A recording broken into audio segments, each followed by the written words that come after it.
Hello friends, welcome to my channel happy family சமையல். Channel பிடிச்சிருந்துச்சுன்னா like பண்ணுங்கள், share பண்ணுங்கள், சப்ஸ்கிரைப் பண்ணுங்கள். பக்கத்தில் உள்ள பெல் ஐக்கானை கிளிக் பண்ணுங்கள். அப்போ தான் நாம் போடுற வீடியோ எல்லாமே உடனுக்குடனே உங்களுக்கு நோட்டிஃபிகேஷனில் காட்டும். இன்றைக்கி சீம்பால் பால்கோவா எப்படி செய்யலாம்னு சொல்லி பார்க்கலாம் வாங்க.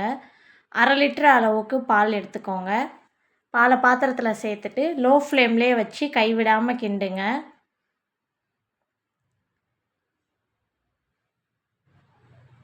பால் இது 2வது நாள் பால். நாள் பாலாக இருந்தால் நல்லா மஞ்சேர்னு இருக்கும். அது இட்லி பாத்திரத்தில் சேர்த்து நல்லா அல்வா மாதிரி கெட்டியமாக இதாக வரும். இது 2வது நாள் பால். அதனால் பால்கோவா மாதிரி தான் இருக்கும், கெட்டியமாக இருக்காது. பாலை இந்த மாதிரி கைவிடாமல் கிண்டிக்கிட்டே இருக்கணும். அது டக்குன்னு அடி பிடிச்சிரும். ஃப்ளேமும் ஹை ஃப்ளேம் வைக்காதீங்க, மீடியம் ஃப்ளேம் இல்லாட்டி லோ ஃப்ளேம்லேயே காய்ச்சுங்க. பால் இது பாருங்க காய ஆரம்பிக்குது. நீங்கள் கிண்டிக்கிட்டே இருந்தீங்கன்னா டக்குன்னு இந்த போல் நம்ம பன்னீர் எலுமிச்சம்பழம் புழிஞ்சு விட்டால் பன்னீருக்கு வர மாதிரி இந்த மாதிரி திரியாக வந்துடும். ஈஸியாக ஒரு 10 நிமிஷத்தில் செஞ்சிடலாம்.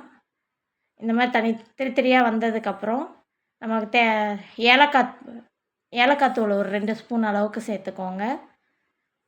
சர்க்கரை ஒரு 5 ஸ்பூன் அளவுக்கு சர்க்கரை சேர்த்துக்கோங்க.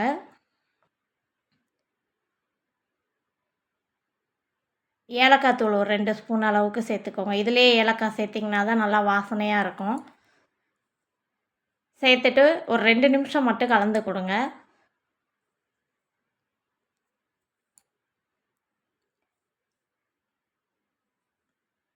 இந்த தண்ணியை தண்ணியோடு சேர்த்தும் சாப்பிட்லாம், இல்லை தண்ணியை ஃபில்ட்ரு பண்ணிவிட்டு நம்ம அந்த பால்கோவாவை மட்டும் தனியாக எடுத்து மேலே கொஞ்சம் ஏலக்காய் பொடியும் சர்க்கரையும் சேர்த்து, சர்க்கரை கம்மி போதும்னா இதே இதில் சாப்பிட்டுக்கலாம். பத்தலை அப்படின்னா மேலே கொஞ்சம் சர்க்கரை தூவி விட்டு கொஞ்சம் ஏலக்காய் பொடியும் தூவி விட்டு சாப்பிட்டிங்கன்னா டேஸ்ட்டு சூப்பராக இருக்கும். இது ரொம்ப சத்து அதிகமாக உள்ளது.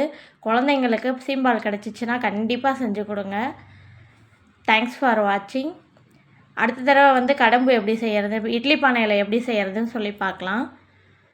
தேங்க்ஸ் ஃபார் வாட்சிங். வீடியோ பிடிச்சிருந்துச்சுன்னா சேனலை சப்ஸ்கிரைப் பண்ணிக்கோங்க.